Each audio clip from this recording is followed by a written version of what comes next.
2013 साली British काउन्सिलचे master trainer म्हणून त्यांची निवड झालेली आहे.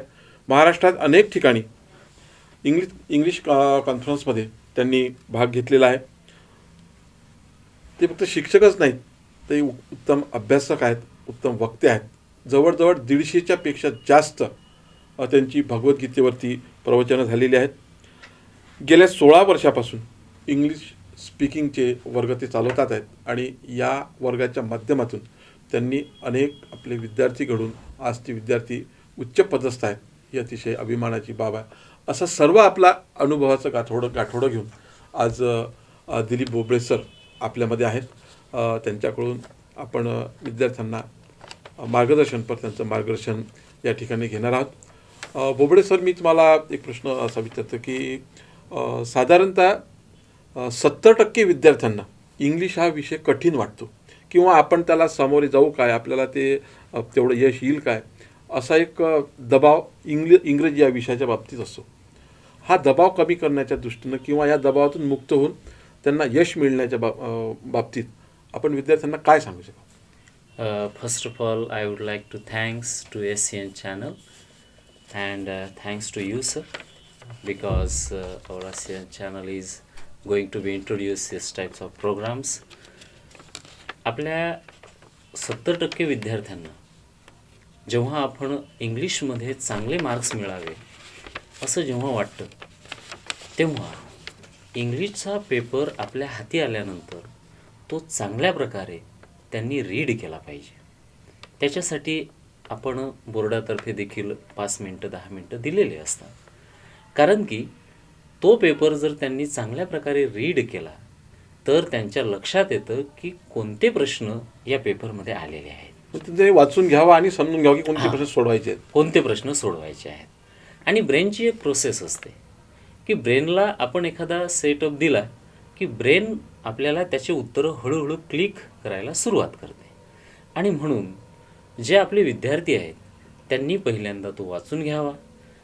दुसरं महत्त्वाचं म्हणजे मार्जिन आणि पेपरला चांगल्या प्रकारे हँडल करावं. आपली आन्सर शीट जे आहे त्या आन्सर शीटचा पहिलं जे पेज आहे ते सोडून द्यावं आणि त्यानंतर जो अचूक प्रश्न क्रमांक आहे तो अचूक प्रश्न क्रमांक तेथे लिहावा.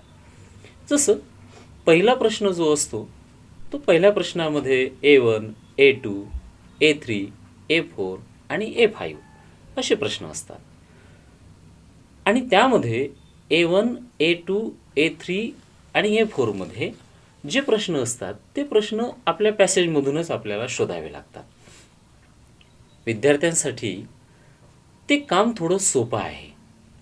आणि आपले 70% काय संपूर्ण विद्यार्थी जे आहेत त्यांनी जर खरोखरच मन लावून त्याच्यामध्ये ते शोधण्याचं काम केलं तर या विद्यार्थ्यांना म्हणजे जे 4 पॅसेज असतात त्या 4 पॅसेजपैकी म्हणजे 40 मार्कांपैकी जे अनेक उत्तर आपण शोधतो त्याच्यातून त्यांना चांगल्या प्रकारे काही वेळेला तर A1 जो असतो प्रश्न याच्यामध्ये कंप्लीट द सेंटेन्स असं दिलेलं राहते आणि त्याचे 4 अल्टरनेटिव्ह दिलेले राहतात. म्हणजे त्याच्यापैकी एक अल्टरनेटिव्ह आपल्याला शोधायचा असतो आणि तो पॅरेग्राफमध्ये दिलेला असतो. आता दुसऱ्या A2 मध्ये काही जे प्रश्न असतात ते काही प्रश्न आपल्या वेबच्या संदर्भात असतात, काही प्रश्न वेगळ्या संदर्भात असतात किंवा असं आपण म्हणूया की ट्रू फॉल्सच्या संदर्भात असतात. म्हणजे प्रश्न तिथेच असतात आणि उत्तरही तिथेच असतात. तारतम्य ठेवून आणि थोडीशी कल्पकता ठेवून त्याचा शोधून गुण घ्यायचे असतात. एकदम बरोबर तुम्ही लॉजिक लावलेलं आहे. तर हे असं आपल्याला जर टेक्निक लक्षात आलं. तिसरी स्टेप त्याच्यामध्ये महत्त्वाची ही आहे की आपलं जे उत्तर आपण लिहितो आहे ते कोणत्या प्रश्नाचं आहे तो प्रश्न क्रमांक अचूक लिहिणे आवश्यक आहे. आणि जे आपण उत्तरं लिहितो आहे ते सिक्वेन्स वाईज असले पाहिजे. म्हणजे 40 मार्क झाले त्याच्यानंतर कवितेचे प्रश्न असतात, कवितेच्या प्रश्नामध्ये देखील A1, A2, A3 एवढंच राहतं. तर हे जर आपण थोडंसं फक्त आपलं रीड चांगलं असलं, आपला तर्क चांगला असेल, आपला अभ्यास त्याच्यावर असेल तर तेवढे मार्क्स मिळवणे कठीण जाणार नाही. सर, तुम्ही आता सांगितलं की त्या पॅरेग्राफमध्ये त्याची उत्तरं असतात, खाली प्रश्न असतात, परंतु नेमकं त्याचं उत्तर लिहित असताना त्या उत्तर लेखनाची भाषा कशी असली पाहिजे, म्हणजे जेणेकरून त्याला जास्तीत जास्त मार्क मिळतील. यामध्ये इन दिस कन्सर्न अनेक प्रकारच्या इंग्लिश लेखनाच्या संदर्भात जर आपण पाहिलं तर हे जे नॅरेटिंग आहे, डिस्क्रायबिंग आहे, हा जो क्वेश्चन असतो किंवा आपण असं म्हणूया की रिपोर्ट रायटिंग आहे, तर यामध्ये जी इंग्लिश आपण वापरतो ही भाषा ग्रॅमॅटिकली अत्यंत फिट असली पाहिजे.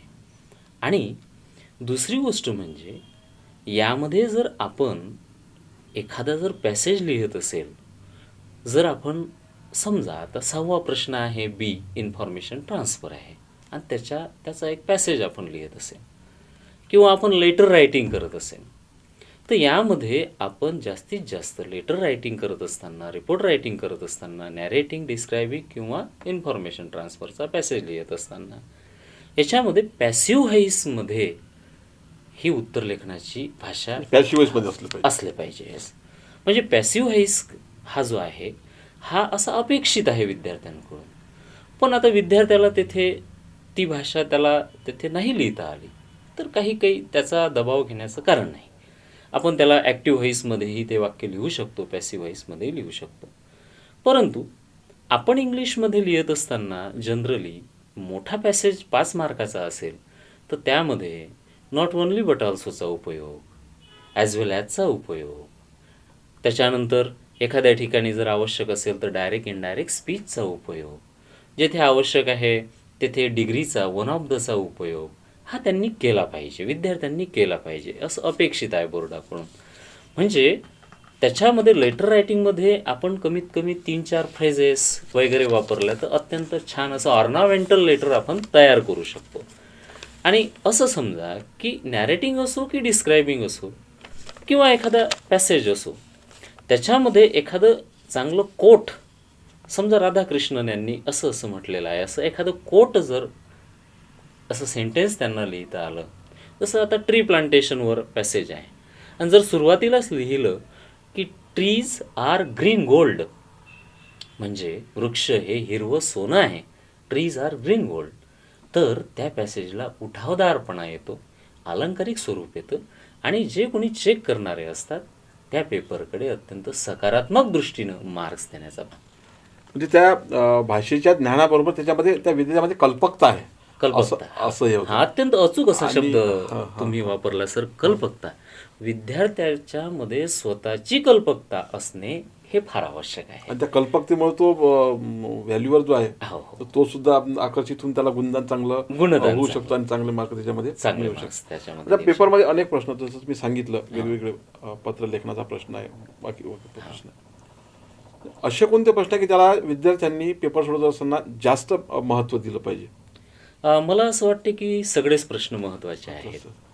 आता यामध्ये लेटर रायटिंग, तर रायटिंग स्किलमध्ये जर आपण पाहिलं तर लेटर रायटिंग 70% विद्यार्थी सोडतात. नाही, मी महत्त्वाचं याच्यासाठी विचारतो, साधारणतः विद्यार्थ्यांमध्ये 2 गट असतात, 2 वर्ग असतात. एक 50% जरी गेलं आपण तरी समाधान माना, साधारणतः ग्रामीण भागामध्ये किंवा शहरी भागामध्ये काही शाळा अशा आहेत की आपण 50% जरी गेलं हे झालं तरी चालतं.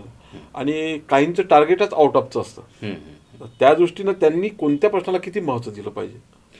तर मला असं वाटतं की या संदर्भात जर आपल्याला जर तो पेपर सोडवायचा असेल तर लेटर रायटिंग, नॅरेटिंग हे जे आहेत हे त्यांचे चांगले असले पाहिजे. म्हणजे आता आपण धरूया की क्वेश्चन 6B आहे, याच्यामध्ये जर एखादा जर फक्त पॅसेज असेल, पॅसेजवर एखादा टेबल आला असेल ना, तर त्या टेबलला फक्त फिलअप करायचं, I would like to be fill up that particular table, तर असे प्रश्न जास्त मार्क्स देणारे असतात. जसं आता मराठीमध्ये ट्रान्सलेशन आहे, क्वेश्चन 7वा आहे, ट्रान्सलेशन आहे. तर ट्रान्सलेशनमध्ये जर विद्यार्थ्याला ते खरोखरच चांगल्या पद्धतीनं करता आलं तर अत्यंत चांगल्या पद्धतीनं गुणदान त्याच्यामध्ये मार्क्स त्याला वाढू शकतात. फक्त मराठी भाषा जी आहे ती चांगली असली पाहिजे. म्हणजे आपल्याला जर आपल्या गावाकडची भाषा किंवा अशी भाषा न वापरता त्याच्यामध्ये शुद्ध मराठी अशी भाषा आपल्याला वापरावी. म्हणजे मराठीमध्ये भाषांतर करत असताना त्याला व्याकरणाच्या चौकटीत बसूनच त्याला त्या हे करायला पाहिजे. हां, most of the times we expect from the student that they should have to be such types of things, that they must have the grammatical standard. त्यांच्याकडे थोडंसं ग्रॅमॅटिकल स्टँडर्ड असलं पाहिजे. आणि दुसरी गोष्ट म्हणजे त्यांची व्होकॅब्युलरी जी आहे ती थोडीशी इमेन्स असली पाहिजे, चांगली असली पाहिजे. म्हणजे आता आपण वॉक म्हणतो, त्याला सॉन्टर असा शब्द आहे. आता भूक लागणे असा शब्द आहे, त्याला हंग्री म्हणतात जनरली, परंतु 10वीच्या परीक्षेमध्ये फॅमिश असा शब्द त्याच्यासाठी आलेला आहे. तर हे शब्द देखील त्यांना माहिती ते पाहिजे. मापक शब्द तिथे आले पाहिजे. मापक शब्द तिथे आले पाहिजे 10वीच्या परीक्षेच्या दृष्टिकोनातून. हां. सर, इंग्लिशच्या पेपरच्या बाबतीत असं होतं की विद्यार्थ्यांचे जास्तीत जास्त मार्क जे कमी होतात ते स्पेलिंग मिस्टेकबद्दल, हो, बरोबर आहे. हो, हो. आणि या स्पेलिंगमध्ये मिस्टेक होऊ नये हम्म. यासाठी विद्यार्थ्यांनी काय करावं असं तुम्हाला वाटतं? स्पेलिंगमध्ये मिस्टेक होऊ नये यासाठी विद्यार्थ्यांनी जे स्पेलिंग आपल्याला असं वाटते की याच्यामध्ये मिस्टेक होऊ शकते, ते स्पेलिंग कमीत कमी 10 वेळा 15 वेळा स्वतः लिहून पाहणे आवश्यक आहे. म्हणजे प्रॅक्टिस मेक्स मॅन परफेक्ट. आता आपल्याला समजा सोल्जर या शब्दाचं स्पेलिंग येत नाही, तर त्याचे 2 भाग करावे. SOLDIER. म्हणजे पहिल्यांदा SOLD पाठ केला आपण आणि दुसरा IER पाठ केला, आणि मग ते असं मनातल्या मनात जोडलं SOLDIER. तर असे जे स्पेलिंग आहेत असे स्पेलिंग आपण पाठ करू शकतो. आणि स्पेलिंग करेक्ट लिहिण्यासाठी अजून एक तुम्हाला सोपी पद्धत अशी सांगतो. आमच्या ग्रामीण भागातील सगळ्या विद्यार्थ्यांसाठी असं सांगू इच्छितो की हे जे संपूर्ण प्रश्नातील जे स्पेलिंग आहे आणि उत्तराचे जे स्पेलिंग आहे ते पॅसेजमध्ये ऑलरेडी कुठं ना कुठं दिलेले राहतात. असतात. जसं वर्थ असा शब्द आहे, प्रेसियस असा शब्द आहे, पण हा प्रेसियस शब्द कुठेतरी पेपरमध्ये ऑलरेडी तुम्हाला पाहायला मिळेल आणि तो आपल्याला शोधायचा असतो. आता समजून धरा की तरी देखील एखादं स्पेलिंग आपल्याला कठोर जात आहे, कठीण जात आहे, तर त्या विद्यार्थ्याने ते स्पेलिंग जे आहे ते स्पेलिंग प्रनाऊन्सिएशनच्या माध्यमातून थोडंसं मनाशी तयार करून त्याच्यामध्ये आपल्याला काय ॲड करता येईल असं लिहिणे आवश्यक आहे. जसं ओरिजिनल हे स्पेलिंग आहे. आता या स्पेलिंगमध्ये ओ आलाच, RI आलाच, GINAL आलाच. तर असं विद्यार्थ्यांनी थोडंसं असं तिथे तर्क जर लावला तर ते स्पेलिंग तयार होऊ शकते. आणि मला असं म्हणायचं आहे की बोर्डने स्पेलिंग मिस्टेकसाठी फार असं विद्यार्थ्यांवर प्रेशर लावू नये. तो लिहितो काय, हां, नेमकं त्याच्या भावना काय आहेत त्या भाषेमधून, ते महत्त्वाचं आहे. मी तर असंही म्हणेल की ग्रामरच्या प्रश्नांमध्ये A4 आहे, B4 आहे, हे प्रश्न ठीक आहे ग्रॅमॅटिकली, परंतु पॅसेजमध्येही ग्रामर फार स्ट्रिक्टली ऑब्झर्व करू नये. कारण की आपण जेव्हा बोलतो, लहान मूल जेव्हा बोलायला शिकते त्यावेळेला ते ग्रॅमॅटिकली बोलत नाही, मराठी असो की इंग्लिश असो. आणि म्हणून अचूक स्पेलिंगचा हा प्रश्न मला असं वाटते की त्या स्पेलिंगचं उत्तर त्या संपूर्ण पेपरमध्ये कुठेतरी असते. त्याच्यासाठी तो पेपर त्यांनी वाचावा. वाचनामुळे तेवढा फायदा होतो. फायदा होऊ शकतो. हो. मला वाटतं त्यामध्ये एक वैयक्तिक प्रतिसाद म्हणून असं एक हां सर. असतो. तर तुम्ही अत्यंत चांगला प्रश्न विचारलेला आहे. कारण की या प्रश्नाला पर्सनल रिस्पॉन्स A5 हां, personal B5 response, हां. असा तो प्रश्न असतो. तर याच्यामध्ये मला असं वाटते की ज्या विद्यार्थ्यांना तिथे लिहिता येते त्यांनी हे जे अकॉर्डिंग टू मी, जर तुमचं ओपिनियन त्याच्यामध्ये विचारलं असेल, जसं what is your opinion about your seniors, असं जर प्रश्न विचारला असेल तर अकॉर्डिंग टू मी तेथे कॉमा द्यायचा आणि my seniors are my idols, they are really best, their life is really role model for me, असं लिहिणे आवश्यक आहे. पण काही काही विद्यार्थ्यांना असं एवढं कठीण जमत नाही. मग अशा वेळेला तर आय थिंक दॅट असं लिहून पुढचं जे उत्तर आहे ते पुढचं उत्तर 1-2 जे वाक्य आहेत किंवा त्या प्रश्नाचं जे स्वरूप आहे, जसं आता विचारलेलं आहे की what is your opinions about your seniors, your mothers, your fathers, तर अशा वेळेला अर्ध उत्तर त्या प्रश्नातच आहे. तर मी जर लिहिलं की I think that my mother, father or that my parents are really good, असं जरी आपण तिथे उत्तर लिहिलं तरी देखील मार्क मिळणार. आणि दुसरी गोष्ट म्हणजे की काही वेळेला आता पॅसेजमधले प्रश्न विचारले जातात. मग अशा वेळेला आपल्याला जर काही विद्यार्थ्यांना जर ते समजलंच नाही तर I am agree with the writer's opinion, किंवा I am agree with the narrator's opinion एवढी ओळ जर लिहिली तर मला असं वाटतं की चेक त्या करणार प्रश्नाचं उत्तर सोडवताना या वाक्यानं सुरुवात करावी त्यांनी, हां, आणि नंतर आपली विचार आणि नंतर आपला विचार ते ठिकाणी मांडू नंतर शकतील. Yes. तर अशा प्रकारे हां. सर, इंग्रजी असो मराठी असो कोणती भाषा भाषेमध्ये भाषेचं लिखाण करत असताना, उच्चार करत असताना, बोलत असताना व्याकरणाला फार महत्त्व आहे, हो सर. ग्रामरला. हो हो. आणि ह्या ग्रामरचा जो प्रश्न आहे हम्म. किंवा लिहित असताना सुद्धा तर या ग्रामरच्या प्रश्नाला विद्यार्थ्यांनी कसं हाताळावं? ग्रामरचा प्रश्न हाताळत असताना ग्रामरमध्ये नेमके जे काही महत्त्वाचे जे टॉपिक्स आहेत ते टॉपिक्स विद्यार्थ्यांनी जर चांगले स्टडी केले, जसं नॉट ओनली बट ऑल्सो आहे, चेंज द व्हॉइस आहे, क्वेश्चन टॅग आहे. जसा आय एम हॅपी याचा क्वेश्चन टॅग तसं आरंट आय असा करतात, परंतु आय एम नॉट हॅपी याचा question tag I am I असा करतात आणि क्वेश्चन मार्क शेवटी. हे जे छोट्या छोट्या गोष्टी आहेत ग्रामरमधल्या, त्यांनी जर एखाद्या प्रसंगासारख्या आपल्या डोक्यामध्ये लक्षात ठेवल्या की जसं नॉट ओनली बट ऑल्सो आहे, त्याचबरोबर आपण सो दॅटचा उपयोग आहे, तर ॲज अ स्मॉल स्टोरीसारख्या त्या जर डोक्यामध्ये ते रूल जर ठेवले तर ऐन वेळेवर ते चांगल्या प्रकारे त्याला सोडवू शकतील. दुसरी महत्त्वाची गोष्ट म्हणजे ग्रामरमध्ये आपण आपल्याला उत्तरामध्ये 4 अल्टरनेटिव्ह देखील दिलेले असतात, तर त्याच्यापैकी एक क्लिक करायचा असतो किंवा त्याच्यावर एकाच्या याला आपल्याला खूण करायची असते, तो लिहायचा असतो आन्सर शीटमध्ये. तर अशा वेळेसला आपण जर खरोखरच त्या ग्रामरला काही रूल आपले जर खरोखर लक्षात असतील तर ते तात्काळ आपण तिथं खरोखरच त्या रूलनुसार आपण ते उत्तर लिहू शकतो. एखादा रूल म्हणजे ग्रामरच्या बद्दल कोणता सांगू शकाल? जसं आता सोपं मी सांगू इच्छितो की ग्रामरमध्ये असा एक रूल आहे, जसं आता आपलं ए अँड दी आहे किंवा प्रेपोजिशन्स आहेत, हे उपयोग करत असताना जसं फक्त बॉय असेल, देअर इज अ बॉय. आता इथे बॉय असेल म्हणजे बी सी अशा प्रकारच्या जर व्यंजनांनी सुरुवात केलेली असेल तर त्यासमोर एच वापरावा, आहे की नाही. जर स्वरांनी सुरुवात झालेली असेल, आय इट ॲन ऑरेंज, तर तिथे ॲनच वापरावा, म्हणजे AEIOU याच्यासमोर ॲन वापरावा. परंतु इंग्लिशमध्ये याला काही अपवाद असतात. आता काही असे रूल्स आहेत की तिकडे I have a 1 rupee note, आता 1 रुपी नोट असल्यानंतरही इकडे आपण हे वापरतो. तर अशा पद्धतीने काही जे रूल आहेत ते आपण गोष्टीसारखे, स्टोरीसारखे लक्षात ठेवावे असं मला वाटते विद्यार्थ्यांनी. आणि विद्यार्थ्यांनी याच्या संदर्भात जर त्यांनी जुने पेपर जरी चेक केले तरी देखील जुन्याच पेपरमधलं ग्रामरचे काही वाक्य आपल्याला आलेले दिसतात.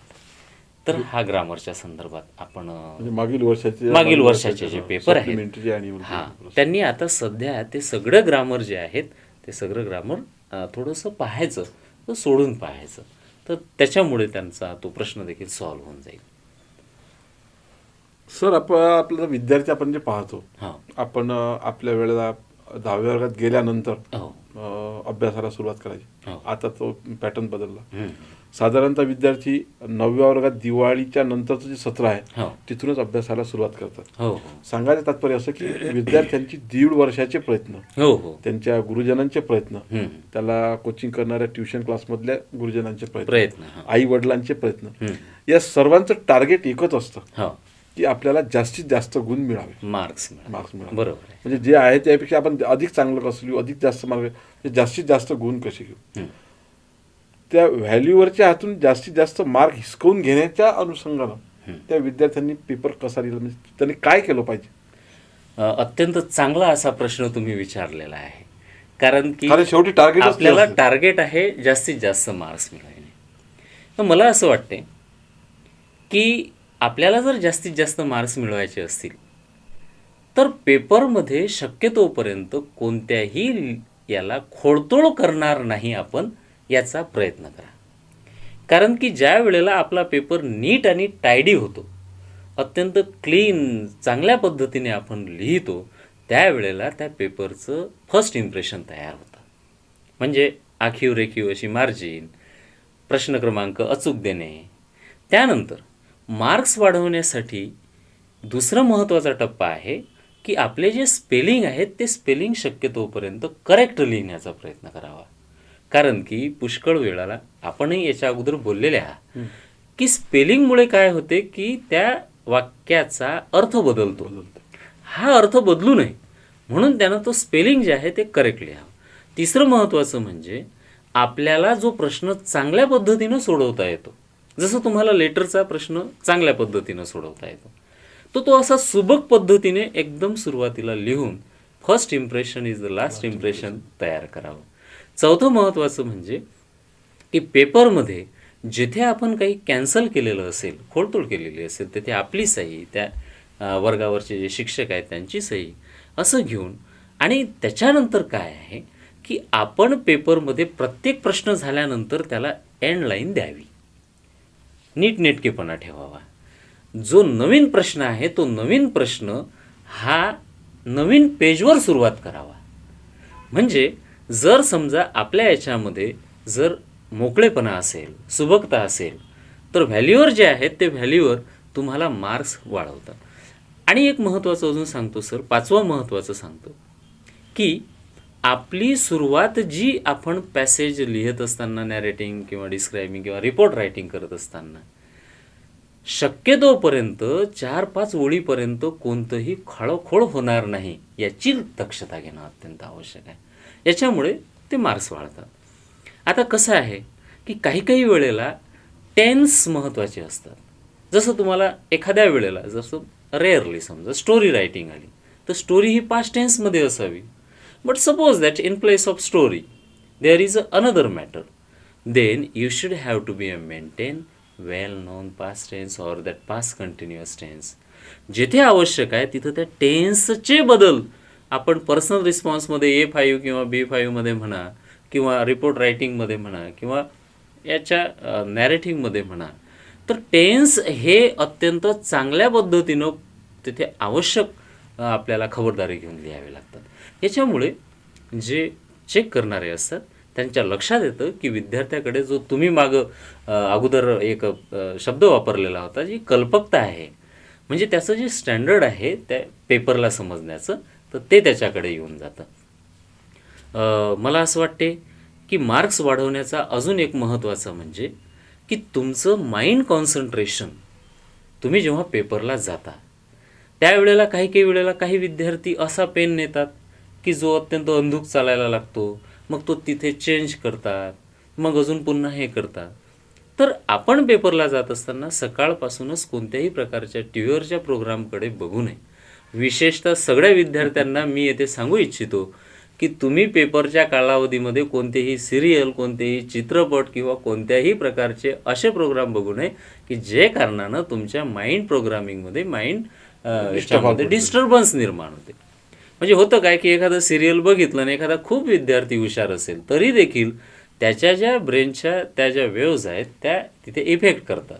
And so that is why it is very important की तुम्ही पेपरच्या दिवसांमध्ये TV सिरियल, एखादा प्रोग्राम अटेंड करणे ह्या गोष्टी टाळाव्यात. म्हणजे तुमच्या एकाग्रतेचं ते जे फल आहे ते त्याच्यावर दिसतं, आणि जे कोणी चेक करणारे असतात त्यांच्या चटकन लक्षात येतं की हा पेपर अत्यंत मन लावून लिहिलेला आहे, त्याला आपण मार्क्स वाढवलेच पाहिजे.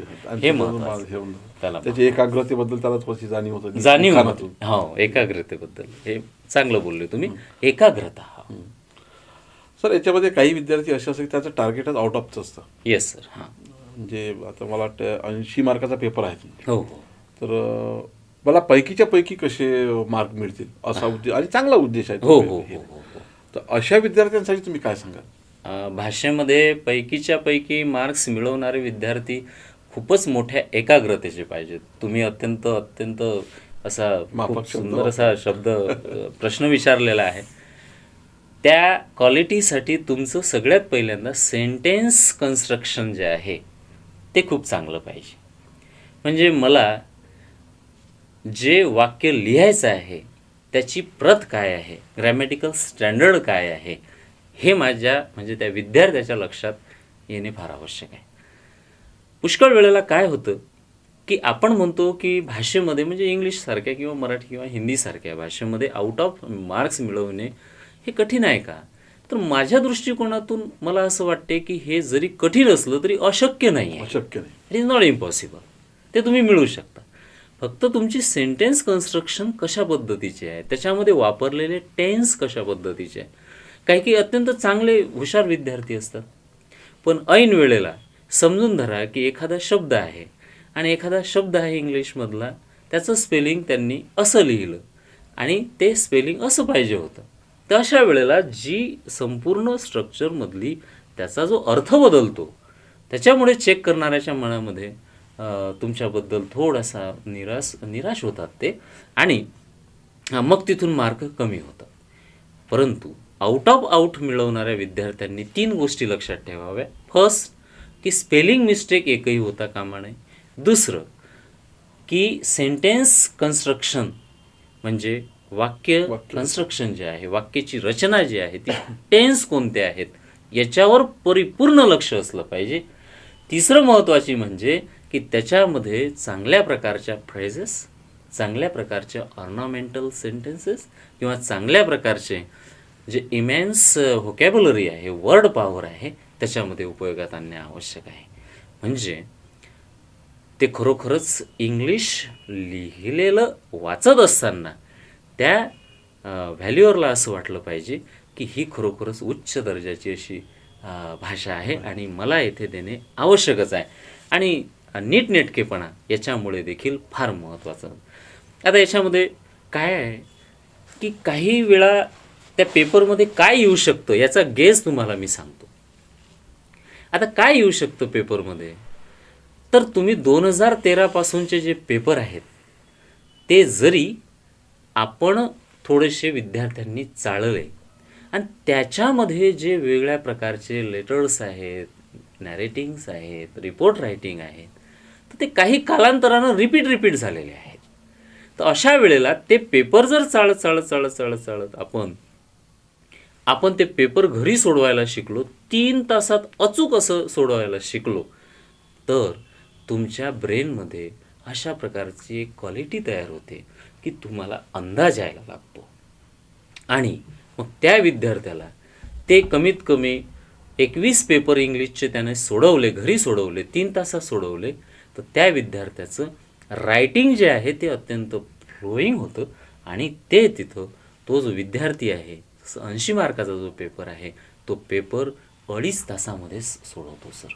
आणि राहिलेल्या अर्ध्या घंट्यामध्ये पुन्हा एकदा विद्यार्थ्यांना मी अशी रिक्वेस्ट करतो की सगळ्या विद्यार्थ्यांनी कोणत्याही क्षेत्रातील असो, ग्रामीण क्षेत्रातील असो, शहरी क्षेत्रातील असो, आपले 15 मिनिट का होईना, परंतु आपण काय लिहिलेलं आहे, व्हॉटएव्हर दॅट प्रश्न क्रमांक कुठे सुटलेला आहे हे चेक करणे अत्यंत महत्त्वाचं आहे. अनेक बुद्धिमान विद्यार्थी, अनेक चांगले विद्यार्थी काय करतात की घाईगडबडीमध्ये आपण काय लिहिलेलं आहे त्याच्यात मग काही सुटलेलं आहे काय याच्यावर लक्ष न देता माझा 80 पैकी 80चा गेला या आनंदात बाहेर पडतात, परंतु त्यांना मिळतात 65 किंवा 69च्या दरम्यान. आणि म्हणून तसं होऊ नये म्हणून त्या विद्यार्थ्यानं सोडवलेला पेपर चांगल्या प्रकारे पूर्णपणे तो चेक करणे, राहिलेलं असेल तेथे व्यवस्थित स्पेलिंग करेक्ट करणे, त्याच्यानंतर एखाद्या याच्यामध्ये टेन्स जर चुकीचा लिहिला असेल तो करेक्ट करणे, एखादा शब्द बरोबर लिहिणे आणि व्यवस्थित त्याला एंड करून चांगल्या नवीन पेजवर आपण नवीन प्रश्न सोडवला की नाही सोडवला हा याचा अचूक वेध घेणे अत्यंत आवश्यक असते. आणि याच्यासाठी खरोखरच विद्यार्थ्यांनी याच्यावर देखील लक्ष देणे फार आवश्यक आहे सर. मला असं वाटतं कटाक्षानं लक्ष देणे आवश्यक आहे. हे होते दिलीप बोबळे सर. बोबळे सर, आपण आमच्या स्टुडिओमध्ये आला, आपला अमूल्य वेळ आम्हाला दिला, त्याबद्दल आपला चॅनलच्या वतीने मी या ठिकाणी आभार व्यक्त करतो. भविष्यात जेव्हा किंवा आम्हाला अशा कार्यक्रमामध्ये आपला आमंत्रित करण्याची वेळ तेव्हा आपल्या सहकार्याची अपेक्षा बाळगतो आणि आपण दिलेल्या वेळेबद्दल पुनश्च एकदा तुम्हाला धन्यवाद देतो. Absolutely thanks sir. Actually friends, I would like to tell you that Mr. Bill Gates had said that if you born poor, it is not your mistake. And if you die poor, it is your mistake. And so that is why English is in your background. You should have to be collect that English and you should have to be habitual with that English. You will be the great speaker of English and you will create a new name as a history for Paratwala city. I would like to thanks SCN channel.